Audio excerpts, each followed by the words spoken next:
بسم الله الرحمن الرحيم. الحمد لله الذي أنزل على عبده الكتاب ولم يجعل له عوجا قيما لينذر بأسا شديدا من لدنه ويبشر المؤمنين الذين يعملون الصالحات أن لهم أجرا حسنا ماكثين فيه أبدا وينذر الذين قالوا اتخذ الله ولدا ما لهم به من علم ولا لآبائهم كبرت كلمة تخرج من أفواههم إن يقولون إلا كذبا فلعلك باخع نفسك على آثارهم إن لم يؤمنوا بهذا الحديث أسفا إنا جعلنا ما على الأرض زينة لها لنبلوهم أيهم أحسن عملا وإنا لجاعلون ما عليها صعيدا جرزا صدق الله العظيم.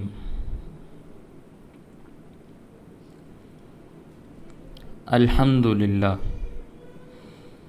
تمام کی تمام تعریفیں اللہ کے لیے ہیں۔ الذی، اللہ وہ ذات ہے، انزلہ جس نے نازل کیا، علی عبدہ اپنے بندے پر، الکتاب کتاب کو، ولم یجعل لہ اور نہیں رکھا اس نے کتاب کے لیے، عوجا کوئی ٹیڑھا پن، قیما بالکل سیدھی کتاب ہے، لینذر اس لیے کہ وہ ڈرائے، بأسا شدیدہ سخت گرفت سے، سخت قسم کی پکڑ سے، من لدنہ جو اللہ کی طرف سے ہے، وَيُبَشِّرَ الْمُؤْمِنِينَ اور اس لیے تاکہ خوشخبری سنائی جائے مومنوں کو، الذین وہ مومن، یعملون الصالحات جو اچھے اعمال کرتے ہیں، اچھے کام کرتے ہیں، ان لہم اجرا حسنا بے شک ان کے لیے بہترین بدلہ ہے، ماکثین فیہ ابدا اس اجر میں، اس بہترین بدلے میں وہ ہمیشہ رہنے والے ہوں گے، وَيُنذِرَ الَّذِينَ اور یہ کتاب اس لیے نازل کی گئی تاکہ ڈرایا جائے ان لوگوں کو، قالوا جنہوں نے کہا، اتخذ اللہ ولدا اللہ نے اولاد بنا لی ہے، ما لہم بہ من علم ان کے پاس اس بات کا کوئی علم نہیں ہے، ولا لآبائہم نہ ہی ان کے آباء و اجداد کے پاس ایسا کوئی علم ہے، کبرت کلمۃ بہت بڑی بات ہے، تخرج جو نکلتی ہے، من افواہہم ان کے منہوں سے، ان یقولون وہ کہتے ہیں، الا کذبا صرف اور صرف جھوٹی بات، وہ صرف جھوٹ ہی بول رہے ہیں، فلعلک شاید کہ آپ، باخع نفسک ہلاک کر لیں اپنی جان کو، علی آثارہم ان کے پیچھے، ان لم یؤمنوا کہ اگر وہ ایمان نہ لائے، بہذا الحدیث اس بات پر، اسفا افسوس کرتے ہوئے، انا جعلنا بے شک ہم نے بنایا ہے، ما علی الارض جو کچھ زمین پر ہے، زینۃ لہا زمین کے لیے زینت کے طور پہ، لنبلوہم تاکہ ہم ان کا امتحان لیں، ایہم احسن عملا کہ ان میں سے بہترین عمل کرنے والا کون ہے، وَإِنَّا لَجَاعِلُونَ اور بے شک ہم بنانے والے ہیں، ما علیہا جو زمین پر ہے، سعیداً جرزا چٹیل میدان۔ اس سورت کا نام سورۃ الکہف ہے۔ کہف کا معنی ہوتا ہے غار۔ آگے آپ کے سامنے یہ بات آئے گی کہ دقیانوس ایک ظالم بادشاہ تھا اور کٹر قسم کا مشرک بادشاہ تھا۔ اس کے شر سے ڈرتے ہوئے چند نوجوان جو ایمان والے تھے وہ غار میں جا کر چھپے تھے۔ اس کی تفصیل خود اللہ تعالیٰ آیات میں بیان فرمائیں گے۔ تو چونکہ وہ غار والا واقعہ اس سورت کے اندر بیان کیا گیا ہے، اس لیے اس کو سورۃ الکہف یعنی غار والی سورت کہا جاتا ہے۔ وہ سورت جس میں غار والے واقعے کا تذکرہ موجود ہے۔ اور یہ سورت مکہ مکرمہ میں نازل ہوئی، اور اس سورت کے 12 رکوع اور 110 آیات ہیں۔ اللہ تعالیٰ فرماتے ہیں الحمدللہ الذی انزل علی عبدہ الکتاب، تمام کی تمام تعریفیں اس اللہ کے لیے ہیں جس نے اپنے بندے پر کتاب نازل کی۔ عبد سے مراد نبی کریم صلی اللہ علیہ وسلم ہے، اور کتاب سے مراد قرآن کریم ہے۔ تمام تعریفیں اس اللہ کے لیے ہیں جس نے نبی کریم صلی اللہ علیہ وسلم پر قرآن کریم کو نازل فرمایا۔ عام طور پر جاہل قسم کے لوگ یہ خیال کرتے ہیں کہ پیغمبر کو بندہ نہیں کہنا چاہیے، عبد نہیں کہنا چاہیے۔ عبد کا معنی ہوتا ہے بندہ۔ یہ ان کا نظریہ غلط ہے، 100% غلط ہے۔ اور غلط اس لیے ہے کہ انہوں نے اپنے آپ کو بندہ سمجھا کہ بندے تو ہماری طرح کے ہوتے ہیں، ہم سے کوتاہیاں ہوتی ہیں، سر سے لے کر پاؤں کے ناخن تک ہم گناہوں سے بھرے ہوئے ہیں، تو پیغمبر تو ایسے نہیں ہو سکتے، اس لیے پیغمبر کو بندہ نہیں کہنا چاہیے۔ لیکن ان کی غلطی یہ ہے کہ انہوں نے اپنے آپ کو بندہ سمجھا، حالانکہ وہ خود بندے نہیں تھے۔ خود کو بندہ سمجھتے رہے، حالانکہ بندے نہیں تھے۔ ان پر بندوں کا چمڑا چڑھا ہوا تھا۔ عبد ہونا بہت بڑی بات ہے۔ مولانا رومی رحمہ اللہ نے مثنوی لکھی ہے، مولائے روم۔ آپ اس مثنوی کو پڑھیں، اردو ترجمہ بھی اس کا ملتا ہے، لیکن اہل حق علماء کا ترجمہ پڑھیں، گمراہوں کا نہیں۔ اصل فارسی زبان میں ہے، جس کو فارسی آتی ہو فارسی پڑھے، انشاءاللہ انہیں بات سمجھ میں آئے گی۔ تو مولانا رومی رحمہ اللہ نے ایک واقعہ بیان کیا۔ کہنے لگے ایک نیک پرہیزگار آدمی نے سر پر لیمپ رکھا ہوا تھا، لالٹین پہلے زمانے میں لوگ رکھتے تھے سفر کرنے کے لیے، راستے میں اجالا کرنے کے لیے، روشنی کرنے کے لیے۔ تو سر پر اس نے لیمپ رکھا ہوا تھا، بازار میں گھوم رہا تھا اور دن کا وقت تھا۔ لوگوں نے پوچھا بھئی سورج چڑھا ہوا ہے، روشنی موجود ہے، تم سر پہ لیمپ رکھ کے گھوم رہے ہو، کیا تلاش کر رہے ہو؟ تو کہنے لگا بندہ تلاش کر رہا ہوں۔ کیا تلاش کر رہا ہوں؟ بندہ تلاش کر رہا ہوں۔ تو لوگوں نے کہا یہ بازار ہے، بازار میں منڈی ہے، منڈی میں تمہیں بندے ہی نظر آ رہے ہیں، اور یہ کیا ہے جو مخلوق گھوم رہی ہے؟ بندوں سے ہی بازار بھرا ہوا ہے۔ تو اس نے ایک جملہ کہا جس کو فارسی زبان میں مولانا رومی رحمہ اللہ نے بیان کیا۔ کہنے لگے جن کو آپ دیکھ رہے ہو یہ بندے نہیں ہیں، ان پر تو بندے کی کھال چڑھی ہوئی ہے۔ یہ بندے نہیں ہیں، ان پر بندوں کی کھال چڑھی ہوئی ہے۔ تو ہمارے اوپر بندوں کی کھال چڑھی ہوئی ہے، بندہ ہونا بہت بڑی بات ہے۔ اس لیے لفظ عبد میں اللہ کے نبی صلی اللہ علیہ وسلم کی توہین نہیں ہے۔ اگر لفظ عبد میں توہین ہوتی تو اللہ تعالیٰ اپنے محبوب پیغمبر کے لیے کبھی بھی اس لفظ کا استعمال نہ فرماتے۔ قرآن کریم کے اندر پیچھے سورۃ البقرہ کے اندر آپ کے سامنے معاملہ گزر چکا ہے کہ ایک لفظ جس کے 2 معنی تھے، کافروں نے، منافقوں نے غلط معنی مراد لیا، حالانکہ ایک معنی درست بھی تھا، اللہ تعالیٰ نے پھر بھی اس کا استعمال ممنوع قرار دے دیا، منع کر دیا۔ اور اگر لفظ عبد درست ہی نہیں تھا تو قرآن میں اللہ نے خود اپنے محبوب پیغمبر کے لیے اس کو کیوں استعمال کیا؟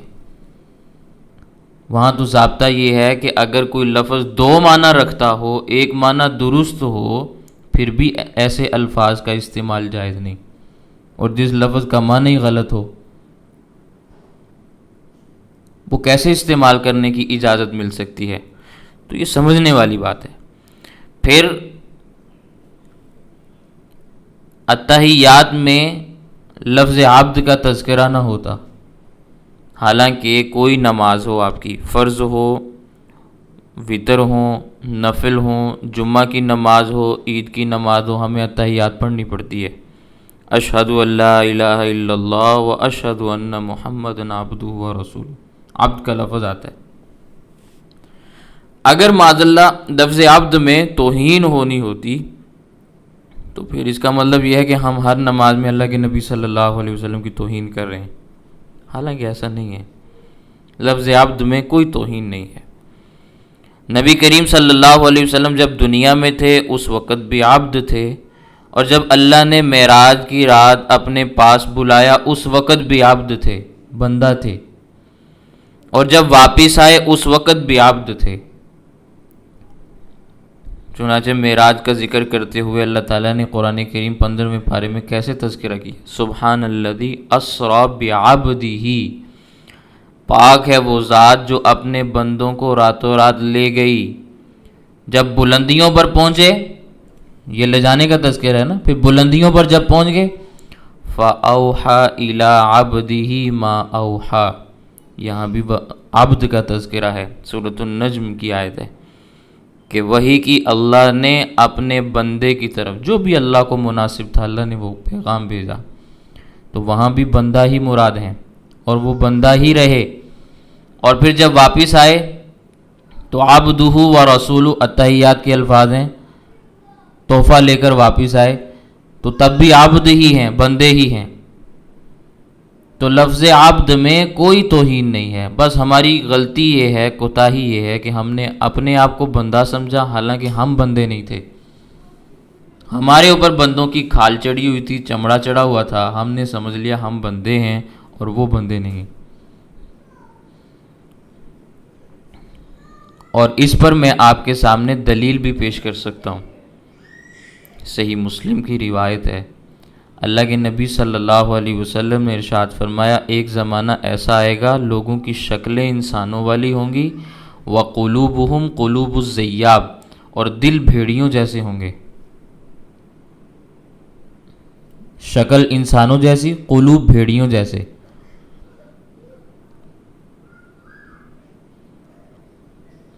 آج کے اس زمانے کے اندر جب ہم معاشرے کے اوپر نظر دوڑاتے ہیں تو ہمیں یہ بات اللہ کے نبی صلی اللہ علیہ وسلم کی 100% درست نظر آتی ہے کہ کچھ 2-4 اللہ کے بندے ہیں، باقی سب بھیڑیے ہیں، ظالم ہیں، اور عجیب و غریب قسم کا ظلم ہر انسان دوسرے کے اوپر ڈھانے کے لیے تیار بیٹھا ہے۔ تو اس لیے ہم عبدیت سے خارج ہو رہے ہیں، اللہ کے نبی صلی اللہ علیہ وسلم عبد ہیں۔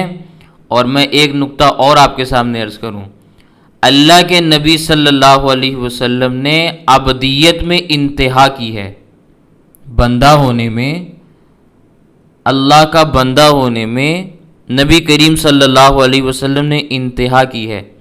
نتیجہ یہ نکلا ہے اللہ تعالیٰ نے عروج اور بلندیاں وہ عطا فرمائیں جو پہلے کسی کو بھی نہیں ملی۔ من تواضع للہ رفعہ اللہ، جو اللہ کے لیے تواضع اختیار کرتا ہے اللہ اس کو عروج اور بلندیاں عطا فرماتے ہیں۔ نبی کریم صلی اللہ علیہ وسلم سے بڑھ کر عاجز متواضع اس زمین کے اوپر کوئی نہیں گزرا۔ تو یہ عبدیت کی انتہا ہے کہ اتنی بڑی شخصیت ہونے کے باوجود اتنے عاجز ہیں، اتنے عاجز ہیں۔ تو نتیجہ کیا نکلا؟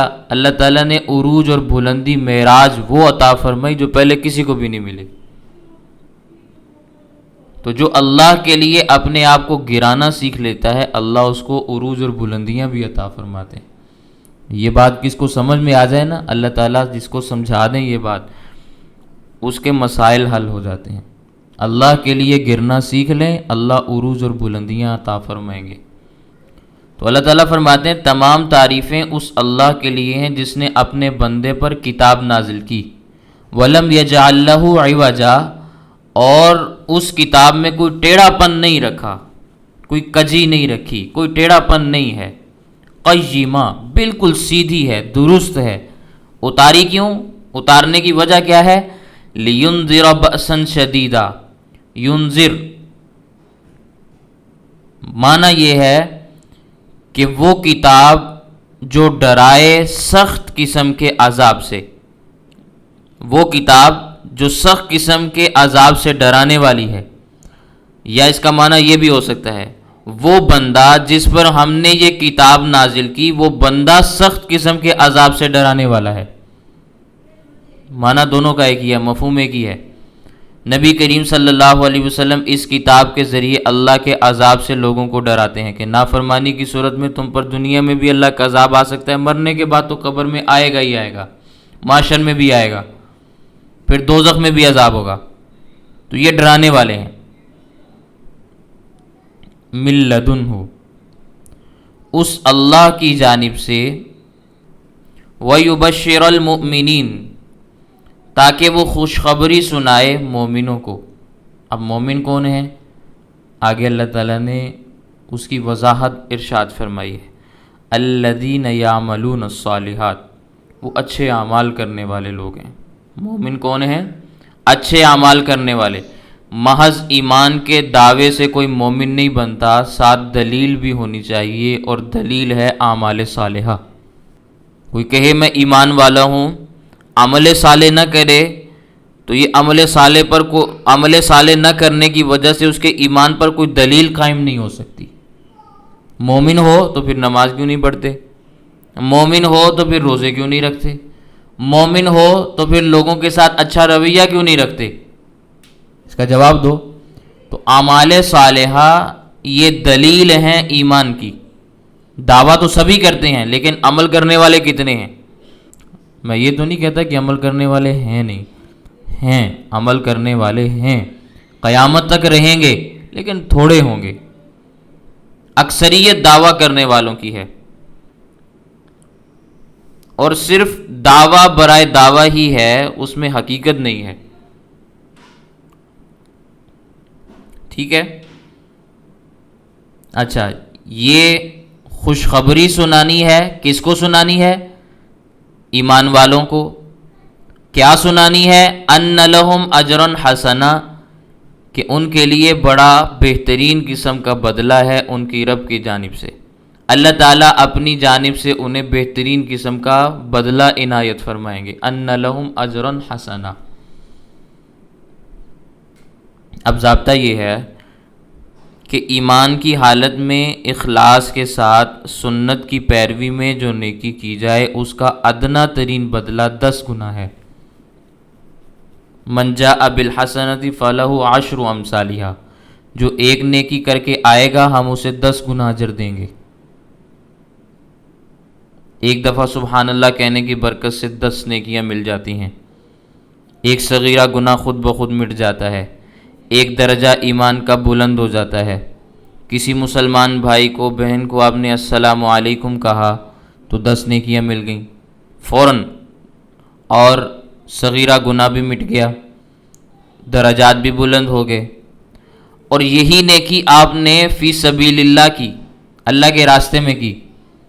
اللہ کے راستے میں ہر نیکی کا کم از کم بدلہ 700 گنا ہوتا ہے۔ یہ ضابطے میں پہلے آپ کے سامنے بیان کر چکا ہوں، دوبارہ دہرا رہا ہوں۔ کافروں کے مقابلے میں جو قدم لڑائی کے لیے اٹھے گا، جہاد کے لیے، وہ فی سبیل اللہ ہے۔ دین حاصل کرنے کے لیے جو قدم چلے گا وہ فی سبیل اللہ ہے۔ یہ فی سبیل اللہ نیکی کا کم از کم ادنا ترین درجہ، کم از کم سب سے کم ترین درجہ کیا ہے؟ ایک نیکی کرو گے اجر 700 گنا ملتا ہے۔ ایک نیکی کرو گے اجر کتنا ملے گا؟ 700 گنا، یہ اجر ہے۔ اور سنن ابی داؤد کی ایک روایت ہے، اس کے الفاظ ہیں، قفلتن کغزوتن، قفلتن کغزوتن، آدمی جب کسی کام سے فی سبیل اللہ کام سے واپس پلٹ رہا ہوتا ہے، اگرچہ وہ کام ہوا یا نہیں ہوا، اگرچہ وہ کام ہوا یا نہیں ہوا، کافروں سے لڑنے کے لیے میدان میں گئے تھے، کافر آئے ہی نہیں، ویسے ہی واپس آ گئے، اجر پورا ملے گا یا آدھا ملے گا؟ مکمل ملے گا، کوئی اس میں کمی نہیں ہوگی۔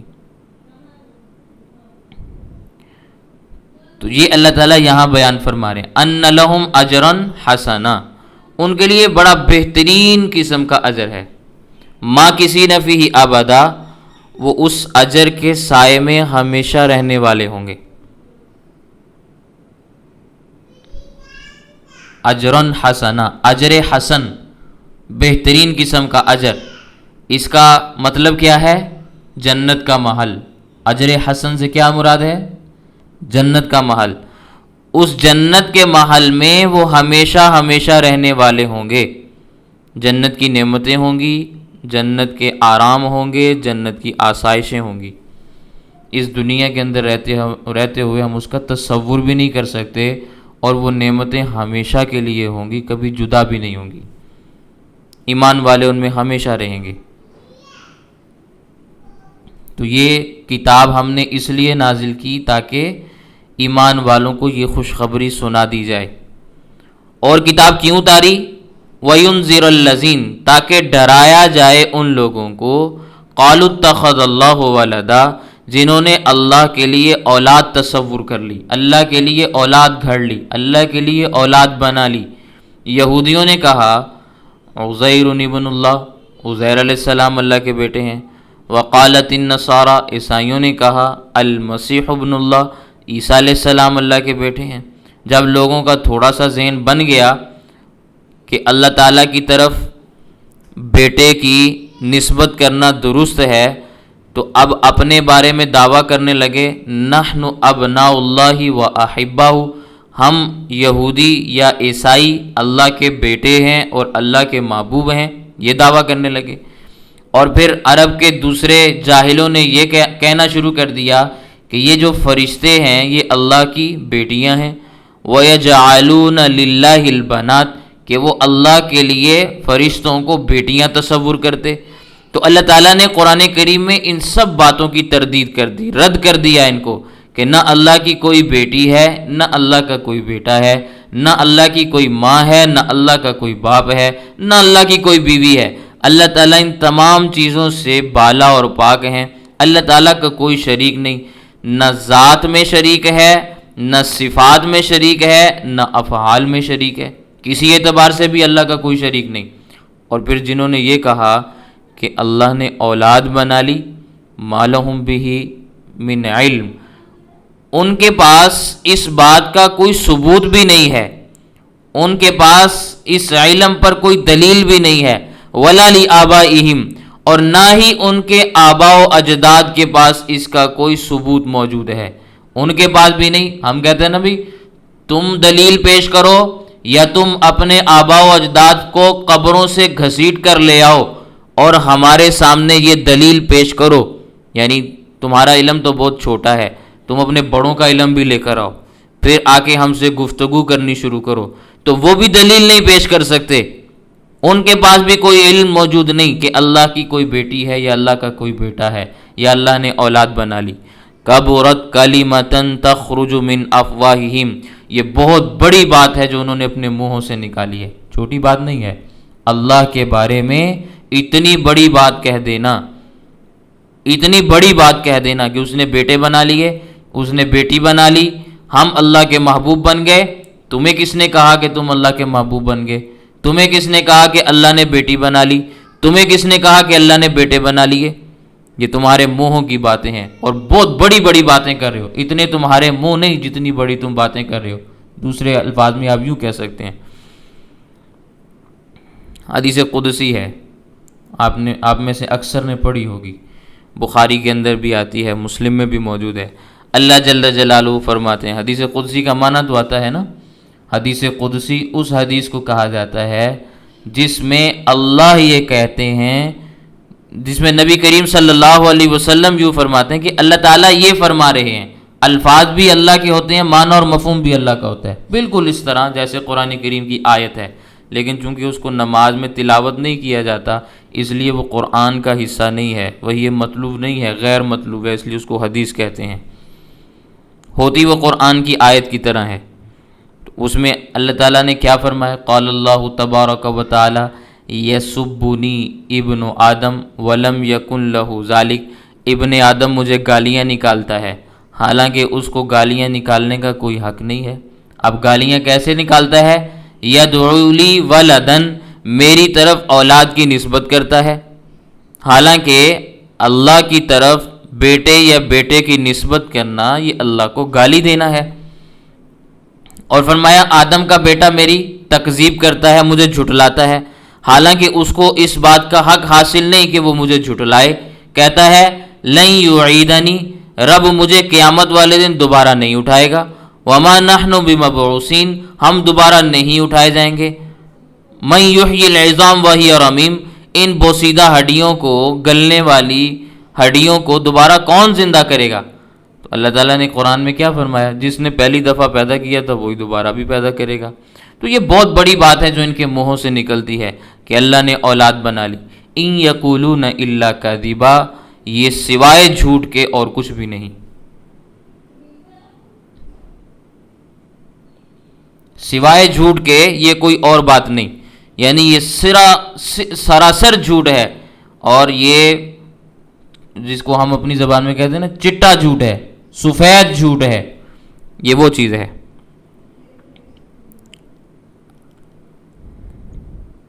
قریش مکہ جب حق کی بات نہیں مانتے تھے نا تو نبی کریم صلی اللہ علیہ وسلم کو بڑی تکلیف ہوتی تھی، بڑی پریشانی ہوتی تھی، بڑی کوفت ہوتی تھی، اور یہ طبیعی سی بات ہے۔ قرآن کریم عربی زبان میں نازل ہوا، اس کی فصاحت اور بلاغت کو سبھی جانتے بھی تھے، سمجھتے بھی تھے، لیکن مانتے نہیں تھے، ظالم قسم کے لوگ تھے، کہتے تھے سحر مبین، یہ جادو ہے۔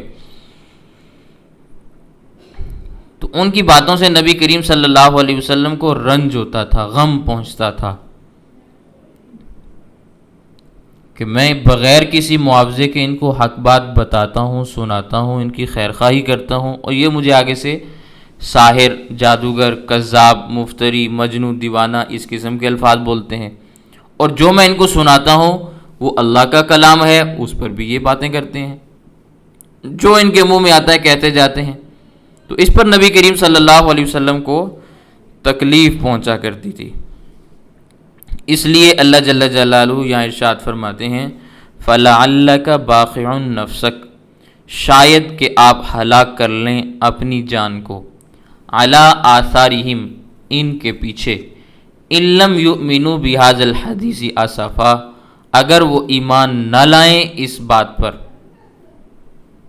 قرآن کریم پر افسوس کرتے ہوئے اپنی جان کو ہلاک کر لیں گے۔ انسان غم کی وجہ سے بڑا جلدی بوڑھا ہو جاتا ہے، کمزور بھی ہو جاتا ہے، اتنا کمزور ہو جاتا ہے کہ نوبت ہلاک ہونے تک پہنچ جاتی ہے۔ مطلب یہاں پہ یہ ہے کہ اگر وہ ایمان نہیں لاتے تو آپ اپنی جان کو کیوں ضائع کر رہے ہیں؟ آپ کے ذمے تو بات کو پہنچانا ہے، ہدایت پہنچانا آپ کے ذمے ہے، ہدایت کو منوانا آپ کے ذمے نہیں ہے، آپ کے ذمے پیغام پہنچانا ہے، پیغام منوانا نہیں ہے۔ وَلَا تُسْأَلُ عَنْ أَصْحَابِ الْجَحِيمِ، آپ سے دوزخیوں کے بارے میں نہیں پوچھا جائے گا کہ یہ دوزخ میں کیوں گئے۔ یہ سوال اس لیے نہیں کیا جائے گا کہ ہدایت دینا نبی کریم صلی اللہ علیہ وسلم کے اختیار میں نہیں تھا۔ ہدایت دینا اگر آپ صلی اللہ علیہ وسلم کے اختیار میں ہوتا تو سوال پیدا ہوتا، سوال کیا بھی جاتا کہ بھئی یہ لوگ جہنم میں کیوں گئے، آپ نے ان کو ہدایت کیوں نہیں دی، ان کو ہدایت دے کر آپ نے جنت میں کیوں نہیں بھیجا۔ اگر یہ معاملہ ہوتا تو پھر نبی کریم صلی اللہ علیہ وسلم سے سوال کیا جاتا، لیکن ہدایت کے متعلق اللہ نے قرآن میں فیصلہ سنا دیا ہے سورۃ القصص میں، اِنَّكَ لَا تَهْدِي مَنْ أَحْبَبْتَ وَلَكِنَّ اللَّهَ يَهْدِي مَن يَشَاءُ، اے نبی آپ ہدایت نہیں دے سکتے، جس سے آپ کو محبت ہو، آپ چاہیں کہ وہ ہدایت یافتہ ہو جائے، ایسا نہیں ہو سکتا، لیکن اللہ جس کو چاہتا ہے ہدایت دے دیتا ہے۔ اس لیے آپ سے یہ سوال نہیں کیا جائے گا کہ یہ دوزخ میں جانے والے دوزخ میں کیوں گئے، آپ نے اپنا کام کیوں نہیں کیا۔ اس لیے اگر یہ جہنمیوں والے اعمال کرتے ہیں، جہنم میں جانے کے درپے ہیں، اور جان بوجھ کر اپنے آپ کو اعمال جہنم میں مبتلا کر کے جہنم تک لے جانا چاہتے ہیں، تو آپ اپنے آپ کو پریشان نہ کریں، جانے دیں ان کو۔ اِنَّا جَعَلْنَا مَا عَلَى الْأَرْضِ زِینَةً لَهَا، بے شک ہم نے بنایا جو کچھ زمین پر ہے زمین کے لیے خوبصورت۔ زمین پر ہم نے جو کچھ بھی بنایا وہ زمین کی خوبصورتی کے لیے بنایا۔ زمین پر درخت ہیں، باغات ہیں، پھل ہیں، پھول ہیں، سبزیاں ہیں، اناج ہیں، بہت کچھ ہے۔ یہ ساری چیزیں زمین کی زینت کے لیے ہیں، اور جس زمین کے اوپر یہ چیزیں موجود ہوں نا، وہ زمین خوبصورت دکھائی دیتی ہے۔ پودے لگے ہوئے ہوں تو زمین خوبصورت نظر آتی ہے کہ نہیں آتی؟ پھل لگے ہوئے ہیں، باغات والی زمین پیاری لگتی ہے کہ نہیں لگتی؟ اناج لگے ہوئے ہوں تو زمین خوبصورت دکھائی دیتی ہے کہ نہیں دیتی؟ تو یہ زمین کی خوبصورتی کے لیے یہ چیزیں ہیں۔ اور پیدا کیوں کی؟ لِنَبْلُوَهُمْ، تاکہ ہم امتحان لیں، أَيُّهُمْ أَحْسَنُ عَمَلًا، کہ کون زیادہ اچھا عمل کرنے والا ہے۔ اچھا عمل کون کرنے والا ہے؟ زمین پر جو آدمی محنت کرتا ہے اس کی فصل، کھیت، باغات، سبزیاں بہتر ہو جاتی ہیں، اچھی ہوتی ہیں، وہ اناج اور پھل وغیرہ حاصل کرتا ہے۔ اور جو زمین کے اوپر محنت نہیں کرتا اس کو پھل بھی نہیں ملتا۔ ایسا ہی ہے نا؟ یہ مثال اللہ نے اس لیے بیان کی تاکہ یہ سمجھایا جا سکے کہ آخرت کی کھیتی کا بھی یہی معاملہ ہے۔ دنیا آخرت کی کھیتی ہے، جو یہاں جتنا بیج بوئے گا اور جیسا بیج بوئے گا آخرت میں اس کو ویسا ہی ملے گا۔ یہاں جتنی کاشتکاری کرو گے وہاں اتنی ملے گی، جو کاشت کرو گے وہی ملے گا۔ جو بیج یہاں بو کر جاؤ گے آخرت میں جا کر وہی کاٹو گے۔ اور جو شخص یہاں کچھ بوئے ہی نہ تو آخرت میں اسے کیا ملے گا؟ اور جو یہاں گناہوں کے بیج بو کر جائے اور یہ کہے آخرت میں اس کو ثواب مل جائے، تو یہ ممکن ہے؟ یہ بالکل اسی طرح ہے کہ آپ اگائیں گندم، بیج آپ گندم کا ڈالیں اور آپ کہیں کہ مجھے اس سے جو یا باجرہ حاصل ہو جائے، ممکن ہے یہ چیز؟ گندم اگائیں، گندم کے بیج کو آپ ڈالیں اور آپ کہیں کہ مجھے گرمیوں کے اندر آم مل جائیں، تو یہ ممکن ہے؟ جو بیج ڈالو گے بھائی وہی چیز اگے گی، وہی کاٹو گے۔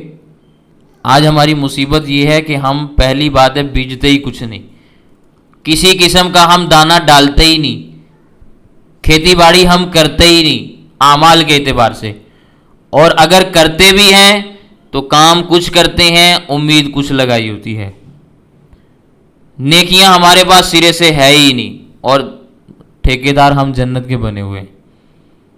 تو اللہ تعالیٰ فرماتے ہیں ہم ان کو آزمائیں گے کہ کون ان میں سے سب سے زیادہ اچھا عمل کرنے والا ہے۔